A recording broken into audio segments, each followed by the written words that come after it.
N-ai cum să bați experiența asta. Oriunde am fost în lumea asta, așa ceva n-am mai văzut. Eu nu înțeleg care e fantezia cu barca asta care se și balonele foarte tare. O experiență vietnameză autentică. Totul este la limită. Uite, știi, și plin de bani aici. Ia uitați, măi, oameni buni, am găsit la bani pe aici, pe în Vietnam, pe jos. Lor nici nu le pasă de dolari. Nu vor să mai audă de ei. Alex vrea să-și găsească vocația. El încearcă orice ia să vedem. Fii atent, totul că mă angajează doamna aici. Nu știu, îmi face și carte de muncă? Ce mă impresionează pe mine e că în afară de turul nostru nu mai e nimeni aici. Sunt locuri atât de puțin turistice, dar atât de impresionante. E totul atât de autentic încât dacă ajungeți în Vietnam, nu puteți să vă supărați cu ceea ce vedeți în jurul vostru. Ultima monarhie a Vietnamului a avut 13 împărați. Wow, tocmai ce am intrat în interiorul palatului și este impresionant. Multe vieți s-au pierdut în timpul construcției pentru că se muncea asidu, nu exista prea multă hrană, apă. Dar condițiile erau foarte grele, deci au fost multe sacrificii făcute. Bună dimineața, oameni buni și frumoși. Vorbesc așa mai încet că mă simt ca la pensiune aici sau la niște prieteni buni acasă, nu s-a trezit toată lumea.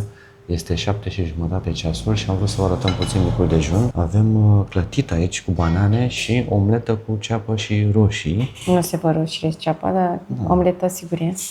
Arată destul de bine, sperăm că o să fie și gustoasă și ne pregătim să pornim să explorăm imediat, așa că hai să păpăm, bem cafeaua și începem ziua. Astăzi o să mergem într-un tur istoric complet în care vom afla și vom povesti mai multe despre orașul Hue, care a fost capitală imperială. Așa că o să avem un ghid, o să ne ducă în toate locurile importante și pe măsură ce noi aflăm informații, o să le împărtășim cu voi.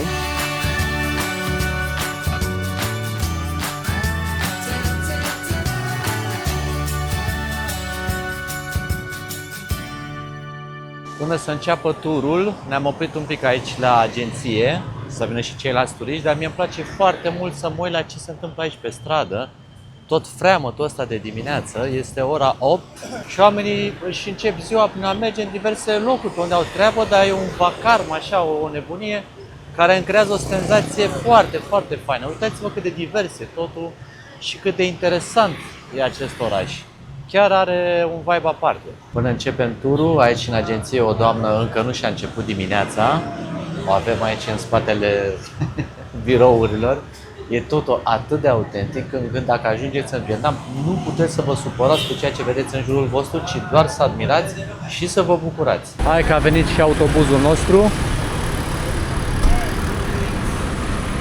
Să înceapă turul. Nimerit cel mai bun loc. Lângă șoferi am luat omului, era autocarul, era liber, dar am zis omului, vrem să stăm aici în față și a strâns lucrurile. Și vedem tot. Clar.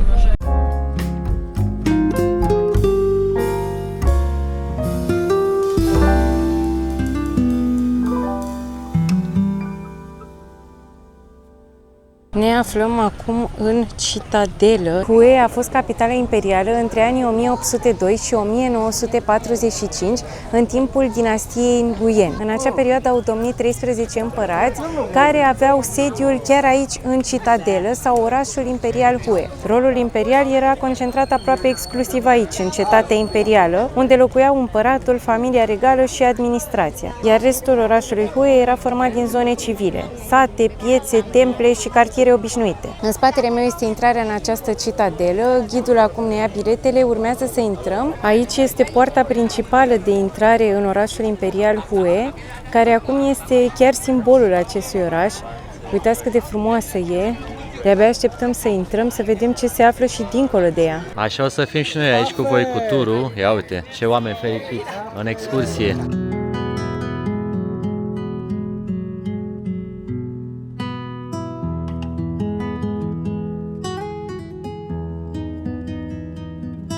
Wow, tocmai ce am intrat în interiorul palatului și este impresionant cât de frumos arată totul.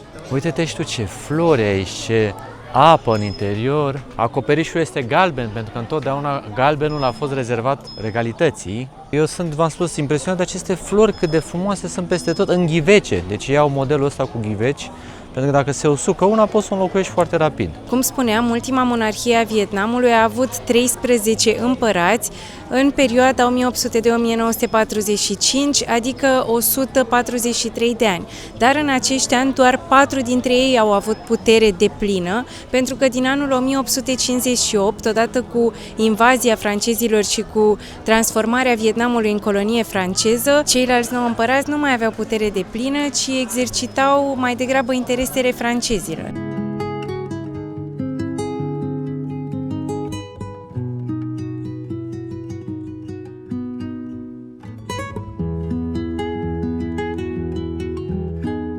Ghidul ne-a povestit mai multe informații despre cel de-al doilea împărat al dinastiei Nguyen și se pare că era destul de, să zicem așa, amator de a avea multe soții, peste 500 din ce ne-a spus ghidul, și a avut 146 de copii pentru a rezista acestui ritm intensiv de a putea să gestioneze toate soțiile.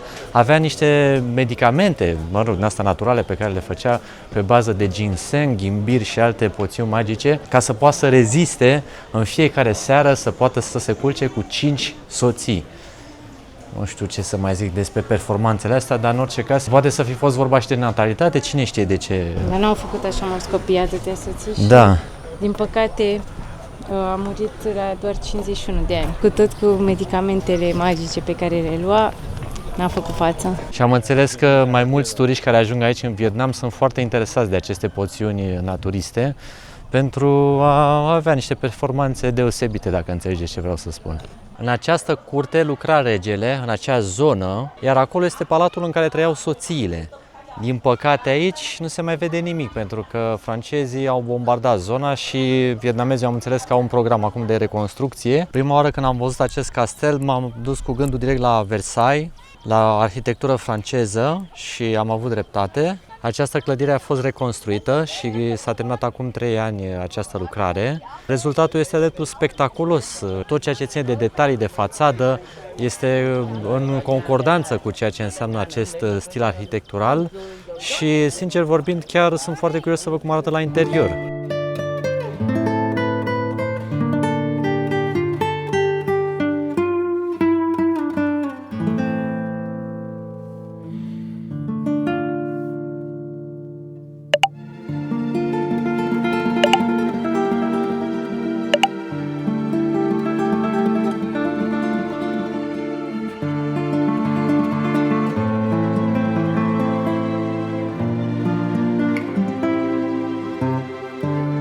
Într-adevăr, ne pusesem și noi întrebarea cum de atâția împărați într-o perioadă nu atât de îndelungată, doar 100 și ceva de ani, 13 împărați, deoarece mulți dintre ei au domnit foarte puțin. Primul împărat, Gia Long, a unificat Vietnamul și a pus bazele unui imperiu puternic. Însă, odată cu trecerea timpului, stabilitatea dinastiei a început să fie afectată de conflicte interne, lupte pentru succesiune și mai ales de influența tot mai mare a puterilor coloniale europene. În a doua jumătate a secolului al XIX-lea, Franța și-a extins controlul asupra Vietnamului, iar împărații Nguyen au devenit treptat mai degrabă simboluri decât conducători cu putere reală. Unii au domnit doar câteva luni sau câțiva ani înainte de a fi înlăturați, exilați sau forțați să abdice. Ultimul împărat al Vietnamului, Bao Dai, a abdicat în anul 1945, punând capăt atât dinastiei Nguyen, cât și sistemului imperial vietnamez vechi de secole. Un alt aspect interesant al acestei dinastii era modul în care era ales succesorul. Spre deosebire de multe monarhii europene, tronul nu revenea automat fiului cel mare. Având în vedere că fiecare rege avea foarte mulți copii, printre care și foarte mulți fii, alegerea următorului la tron nu se făcea în funcție de soția principală sau de primul născut, ci regele își nota în timpul vieții cine are cele mai mari merite, cine poate să aibă grijă mai mult de familie, de națiune, de tot, și de-abia după ce murea se citea testamentul acestuia și atunci afla toată lumea care va fi următorul rege. Da, exact. Deci nu era pe principiul primul născut va fi regele, ci era pe principiul cine se comportă mai bine și are capacitatea de a fi rege va fi următorul la tron.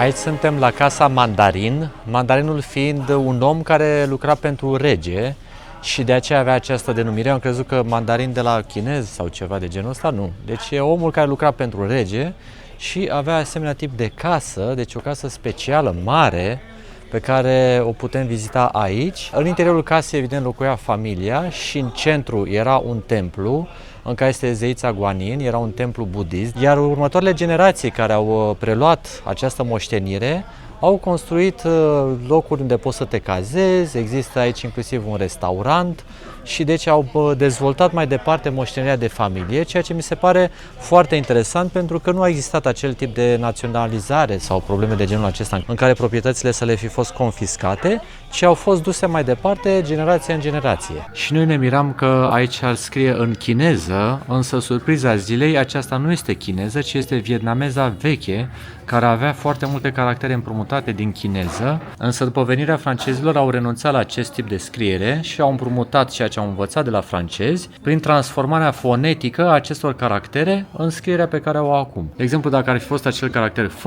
el au scris P-H-O. Vă invit să remarcați și nivelul de detalii pe care îl găsim aici, la construcție. Ei nu prea aveau la acel moment beton și alte materiale pe care noi le cunoaștem și au folosit foarte mult lemn, care s-a păstrat foarte bine în timp și în continuare, din punctul meu de vedere, arată foarte, foarte elegant.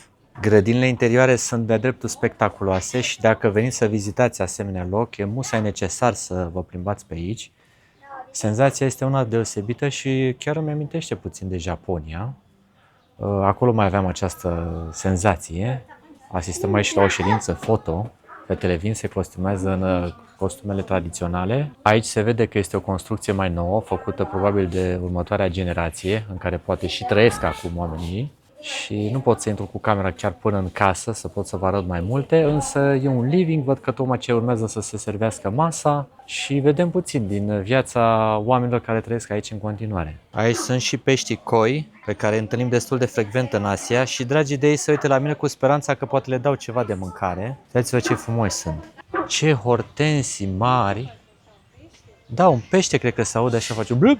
În cazul în care vă întrebați ce sunt aceste bețe, ele sunt arse în cadrul ritualelor religioase. Acum ne pregătim să mergem cu această barcă, să facem o plimbare pe râu.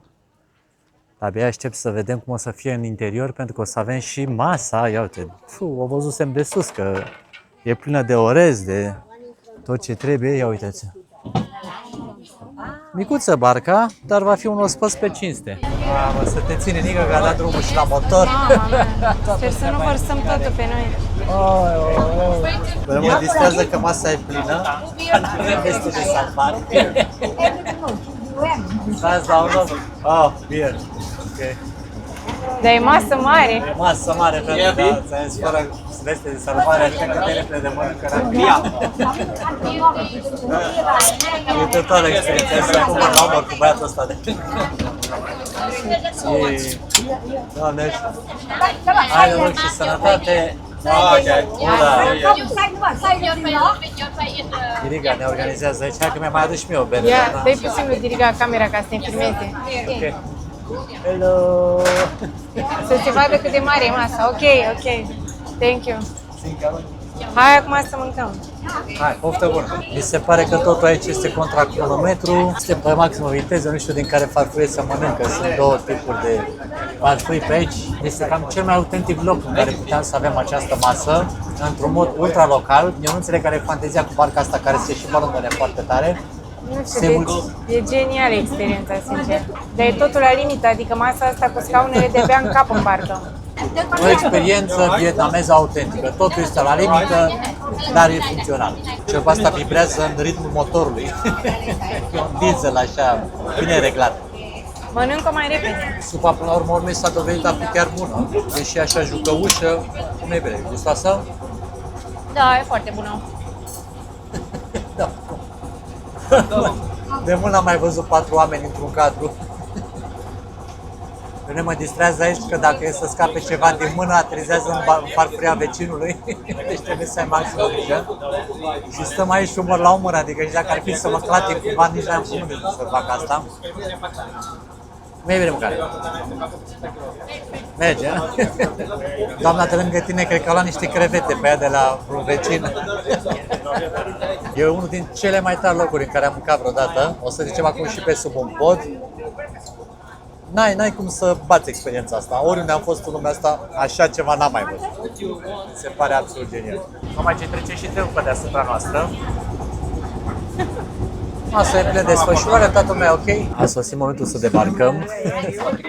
Mă distrează că în continuare are mății.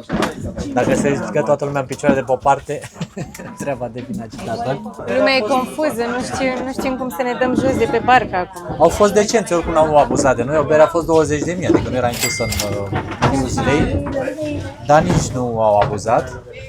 S-a mâncat, dar nu chiar tot. Vă rog, doamnă, poftiți. Vă rog. Haideți dumneavoastră. Da? Că nu vrea doamna, vrea să meargă cu fiul. Mă simt așa ca un pescar care s-a terminat o zi de pescuit din asta plină, dar parcă e bine pregătită. Uite, că pui piciorul ca Aveai lumea. mă și veste, două veste aveai. Aveai câte? Două? Pentru ăia care nu știau să noate, acum câți din 20 să nu știe să noate. Da, dar vezi că are și un templu, domnul, aici, dă să te ține. Oh. Dă să te ține așa ușor. Oh. Pune piciorul bine așa. Așa, folosește mâinile, perfect. Are și un templu, domnul capitan, aici. E pregătit pentru orice. Da, și-am ales cu bine. Xin ciao! Doamne, deci ăsta a fost cel mai autentic loc în care am mâncat vreodată și cel mai autentic mod, adică, nu știu, extrem, dar fascinant și de neuitat. Absolut. Eu am găsit niște dolari pe aici, arși. Deci vietnamezii ăștia au atâția bani încât îi iar, băi, fraților. Uite, mai sunt pe jos. Bă, dar de ce iar banii, mă? Uite-te și tu, doamne, nu mai ardeți banii. Da, deci ei ard bani falși ca să readucă bani reali. Norocul să vină peste ei și... Ia, uite, am mai găsit niște bani. Bă, aici s-a spart o bancă. Hai, Ia, măi, uite, știi, plin de bani aici. Alex, Ia uitați, măi, oameni buni, am găsit la bani pe aici, pe Vietnam, pe jos, lor nici nu le pasă de dolari. nu vor să mai audă de ei. Ce vă arătam mai devreme cu bețele parfumate, iată că am oprit și la o fabrică unde se vor produce acestea. Mirosul este unul absolut deosebit, dar mie cel mai mult îmi place modul în care ele aranjează și vom pofti aici, unde doamna o să ne explice mai multe. Ia uite, dar e o pastă, vă, specială cu care le face. Ce frumos miroase în magazin. Eu nu știam că ăstea și miros. Am crezut că doar le ard și sunt colorate, dar miros foarte frumos. Uite, au diferite arome. Iasomie, lemongrass. Iar tehnica, vezi că e una foarte interesantă, în care pasta aia o ia și o urlează pe bățul care e din start pregătit și în funcție de ce vrea să facă, îi pune altă pastă, probabil. Foarte, foarte tare. Ce mă bucur reușim să vedem și asta. Cum miroase? Nu știu asta ce miroase. Păi tu, ar trebui să fie aceeași, de scurțișoară. Dar probabil că după ce îi dai foc... Miroase ceva puțin mentolat asta. Păi nu, că fiecare pune aromă. Trebuie să nu-l bagi în nasă, nu? Păi ca să simți mai bine, ți-l bag până... Păi cu la test. Ia așa, ok. Deci Alex vrea să-și găsească o vocația. El încearcă orice, ia să vedem. Ia, fii Iubire, atent, te tot lasă mă aici? angajează doamna aici. Nu știu, îmi face și carte de muncă? Mamă, Ok. ce fin lucrezi! Wow! Ok. Și acum rolling. Rolling. Și aici bagi în asta, care e punctul de la final. Very good.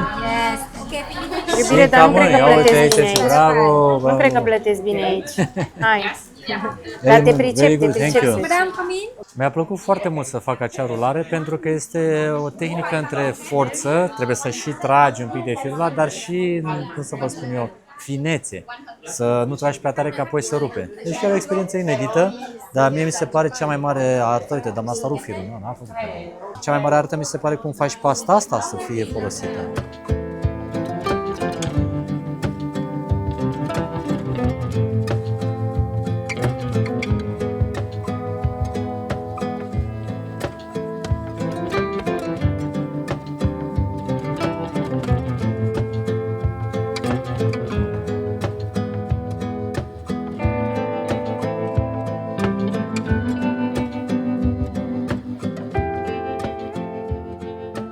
Acum suntem la pagoda Tianmu, care înseamnă femeia din ceruri. De ce femeia din ceruri? Pentru că pe acest deal pe care este construită pagoda, se spune că în fiecare seară apărea o doamnă cu părul alb și a cărei prezență era din altă lume. Datorită acestui fapt, pagoda a fost construită pe acest deal în anul 1601. Pagoda înseamnă templu budist, iar aici este clădirea principală unde este venerat Buddha.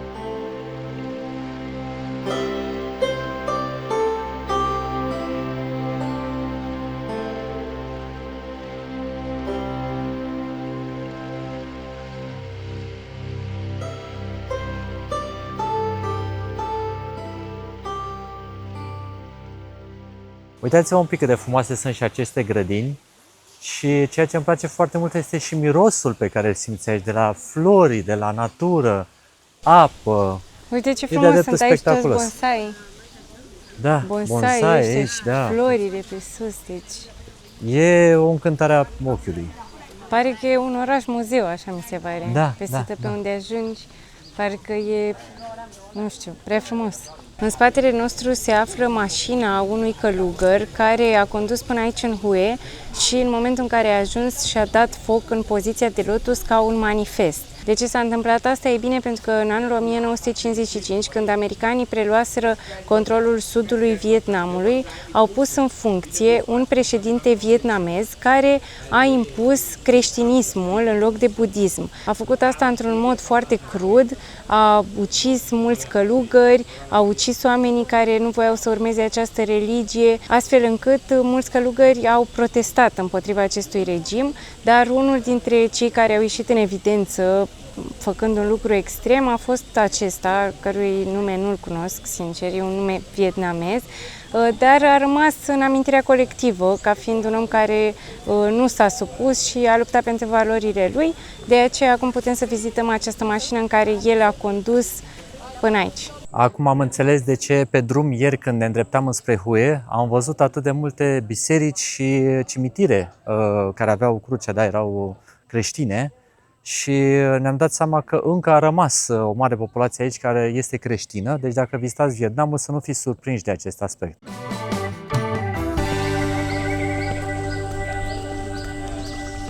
Am ajuns la mormântul celui de-al patrulea împărat al dinastiei Nguyen, iar aceștia își construiau mormintele din timpul vieții, iar dacă povestea asta vă sună destul de cunoscută, ne putem gândi la faraonii egipteni. Împăratul al cărui mormânt îl vizităm acum este cel care a domnit cel mai mult din toată dinastia Nguyen, adică 36 de ani. Nu e o domnie prea îndelungată, asta apropo de ce vorbeam mai devreme, cât de scurte domnii au avut fiecare dintre împărați, dacă acesta a fost la conducere timp de 36 de ani și e cel mai longeviv. Locul ăsta nu adăpostește doar Coșciugu, este de fapt ca un palat, era reședința secundară a împăratului numărul 4. El chiar a locuit aici 16 ani înainte să moară. Împăratul venea pe aici să se plimbe, să se relaxeze, să scrie poeme, să asculte muzică regală.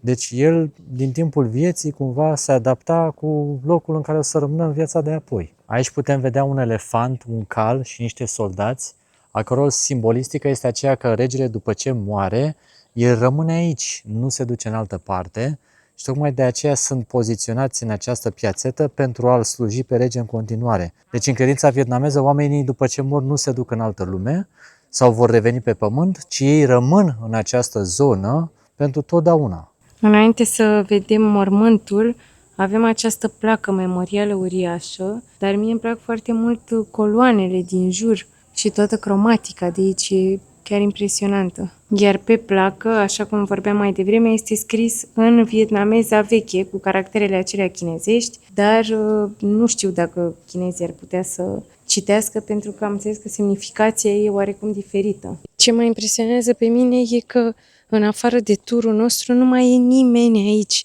Deci, parcă e închiriat tot parcul pentru noi. E incredibil că Sunt locuri atât de puțin turistice, dar atât de impresionante și frumoase aici. Vă sfătuim, dacă aveți ocazia să ajungeți în Hue, să veniți și aici, să vedeți mormintele. Sunt de fapt niște parcuri întregi. Am înțeles că în anumite perioade ale anului e foarte popular locul ăsta pentru cupluri să facă pozele de nuntă. Și aici am ajuns în zona mormântului, care e foarte, foarte simplă. Văd că vin oamenii și aprind bețișoare parfumate și aduc ofrande. Am remarcat faptul că acest mormânt e unul foarte modest și ne miram, adică n-am văzut nimic foarte decorat.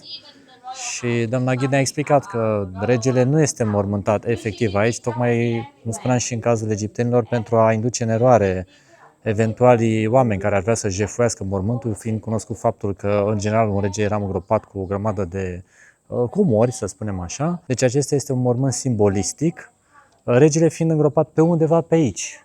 Și spun asta pentru că toți acești copaci au inclusiv scopul de a masca zonele, să spunem, unde ar fi putut să fie îngropat, deci este un necunoscut locul efectiv unde este regele, ceea ce aduce și mai mult interes asupra acestui fenomen. Ne-a mai zis ghidul ce înseamnă acest simbol.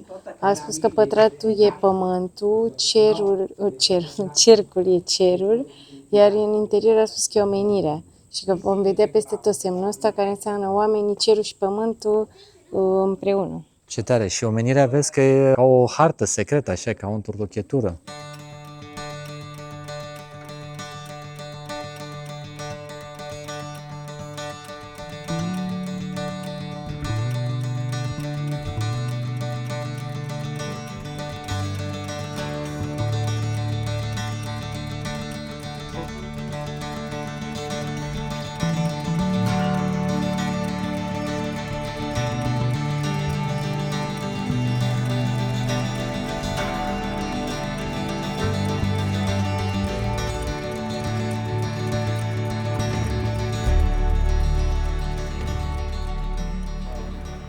Am făcut acum o oprire pentru a merge prin această pădure superbă de pini și să mergem la un viewpoint.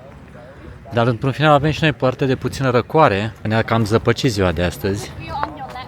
Și ne zice să urcăm acolo pe partea stângă, doamna ghid, ca să vedem acel loc minunat. Dar nu mă așteptam să fie atât de frumos aici, pentru că am parcat, se vedeau copacii ăștia, care într-adevăr sunt spectaculoși, dar de la doar 2 minute de mers pe jos avem o priveliște superbă.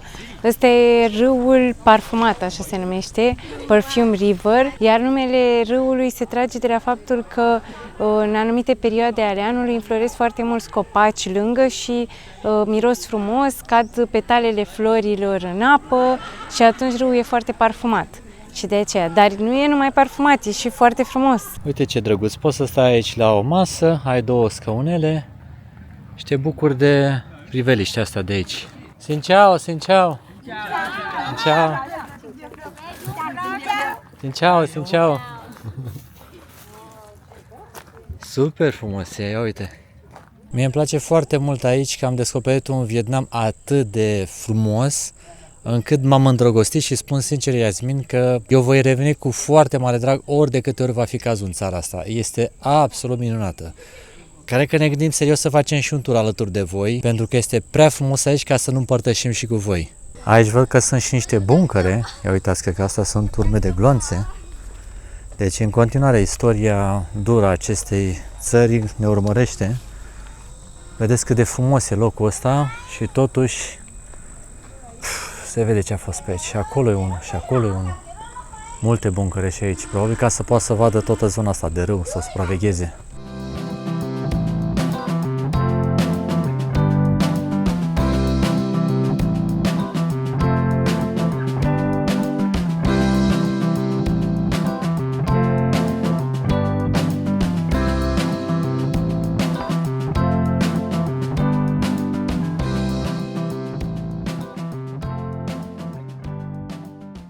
Ne place super mult acest tur, ghidul este de treabă, șoferul mega responsabil, condițiile sunt bune și dacă vreți și voi să mergeți pe urmele noastre, l-am luat de pe Get Your Guide, o să vă lăsăm în descrierea acestui videoclip link-ul și dacă folosiți cuponul nostru de discount în aplicația Get Your Guide, o să primiți 5% la această experiență. Ultima oprire a zilei este la mormântul celui de-al 12-lea împărat.